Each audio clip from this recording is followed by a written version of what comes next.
Hey everyone, and welcome to the Ncast. I'm Guy Weissmantel, your host and Executive Vice President of Marketing here at Ncontracts. In this podcast, our subject matter experts from across the company will be talking with industry thought leaders about relevant topics and trends in compliance and risk management for financial institutions. You'll learn the latest tips and tools to manage risk in this ever-changing environment. Let's get started. Hello, my name is Stephanie Lyon, Vice President of Compliance at Ncontracts. Today, I'm joined by Mary Kopczynski, who is going to talk to us about the responsible use of technology and innovation. Mary is actually joining us from the Big Apple. How are you, Mary? I'm great. It's good to talk to you, Stephanie. It is great to see you again. I know, Mary, that you have a podcast where you discuss the regulator of the day. Has any financial banking regulator surprised you thus far this year? If so, how and why? You know, one of my favorites is actually the U.S. Senate Committee on Banking, Housing, and Urban Affairs. I always go to them because, you know, when you're reading really dry financial regulation, you read about, and it's very political, right? They'll have like a super liberal viewpoint or a super conservative viewpoint, and it kind of brings to life what the issues are, even if they're really boring, like it has to do with like swap margin regulation. And so I always go to them. And what was really interesting in the last year is that through the majority of the Trump administration, the only person that ever spoke up was the liberal side, was all that we got. And they were hating everything that was going on. But what's been really kind of interesting this year is that now we're getting both a liberal and a conservative voice sort of bringing to light what's really going on in our government right now. So that you're not wrong. There's been a lot of shakeups and changes in all the government agencies and in the regulators. So it's surprising definitely to see what agenda they have for this year. So new regulations and changes are coming down every single day. It is so overwhelming. What are some of the benefits of keeping up to date with this amount of information? How can financial institutions leverage knowledge of changes beyond compliance? Well, there's a lot of ways that it's helpful. I mean, at the beginning, 5-6 years ago, the only solution I had was, you get law firm alerts or you get the news, and it felt like it was coming from everywhere. And so when we built RegAlytics, where it was all in one place, it makes you relax because you're going to see it. And so in that way, I really feel like it's positive because it's all in one place. It's easy to know if something's different or changed. But what I also found really interesting is how many market signals there are where I can really trend spot and see a regulatory alert come out. And I think, oh, this is the focus area. This is what's going to happen for the next 6 months. And so it's really nice to spot trends and be a little more proactive about, what to be seriously focused on. Yes, trend analysis is definitely a great benefit. I can see that. There wouldn't be a complete discussion of technology if we don't talk about artificial technology in the regulatory change management space. Are you seeing any specific development in this area to make the tracking of regulatory changes and laws a little bit more streamlined, like you mentioned, having it all in one place, hopefully, too? So absolutely. And what I have found really interesting about this space is how it started with a very small thing. And it was about 9 months ago when it was the FINRA actually plugged into an artificial intelligence bot and examined trade data. And one of the things they discovered was this very specific financial product was sitting in the long-term portfolios of some of the customers when it should have been in the short-term portfolio. And kind of what that told FINRA was that the investment advisors weren't properly trained about that product because that product really shouldn't have been sitting in long-term. But they ended up fining about 5 broker-dealers in 1 week based on an artificial intelligence review. And I thought, oh, wow, this is where it's going. And then right now, the CFPB, the NCUA, the OCC, the FDIC, and the Fed together, the agencies have been requesting for the last couple months financial institutions to tell them how they're using artificial intelligence. I think because they're just trying to get an understanding of the lay of the land.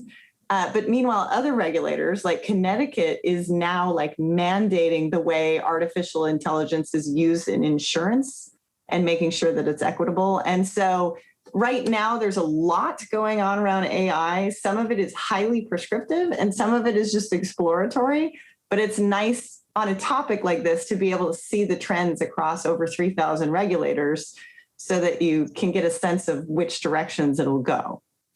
So Mary, are you concerned as this technology continues to develop that we're going to see a clash between our financial regulators and the banks and financial institutions and how they're choosing to use this technology? You know, in terms of a clash, I think, well, right now under the Biden administration, there's three things that they're really focused on. So number one is obviously COVID. That's what everybody's trying to resolve and move on. But the other two areas, one is climate risk and one is diversity and inclusion. They're getting more prescriptive, right? Where they have opinions. And when it comes to artificial intelligence, there is definitely a concern across many regulators about unintended bias that goes on where, like, for example, with insurance, if you put in an artificial intelligence bot to decide who gets, car insurance and it has a inequitable result, then you have a whole section of humanity that has been kind of set aside because the math doesn't work for them. And so the regulators are very concerned about that artificiality not having the results that as humans we want to have. Missing the human touch. Yeah, exactly. So you have long been a proponent of RegTech to improve compliance management. What is a good place for a financial institution to start their journey onto accepting and implementing this type of technology? Well, it's interesting because when we set out on this journey, we're Wall Street people, right? And so when we built RegAlytics, we made the assumption that it was going to be very much focused on financial services. What's been really interesting, though, is that the number one request from our customers has just been more regulators, more topics, more industries. And it made me realize that, yes, I have a law degree and a PhD. I'm an expert in a lot of areas. I can't be a subject matter expert anymore. And so a lot of what we've been doing is partnering with experts like Ncontracts, where they can take the regulatory data and really put it into bulleted context of what you really need to do. And so my recommendation is to find a RegTech company that specializes in your particular area that can really help you navigate it. But it never hurts to have a subscription to RegAlytics because there's so many emerging trends that you don't know that you care about. And so the ability to be flexible and say, Robinhood, what's going on with Robinhood? And you can see things maybe in jurisdictions you're not bound by, but to just have a good horizon scan on where things can go. So I do recommend a combination of, having a robust ability to look at what's out there at the same time having an expert that can guide you specifically through the compliance process. Mary, you briefly mentioned that a lot of regulators are paying attention to climate risk, specifically in terms of innovation and technology. Do you mind telling me a little bit more about climate risk? Well, it's funny. I said my favorite regulator, but I definitely think the most surprising regulatory event, for me at least, that I wasn't expecting is the SEC created a climate risk enforcement task force this year. And then they announced their 2020 exam priorities includes climate risk. And so what that really means is that every publicly traded company is now going to be expected to have a plan and a discussion about climate risk and that entire area. And so I was impressed at the speed of which the Biden administration was able to start implementing like real teeth into it.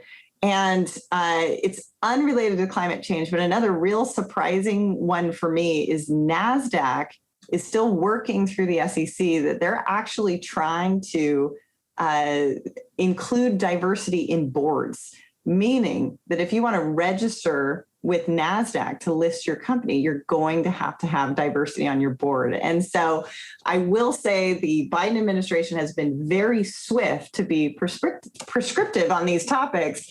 And it doesn't have any signs of letting up. So I would get your ducks in a row around ESG, climate risk, diversity, and inclusion, because it's not a do-gooder thing anymore. It really has legitimate teeth behind it.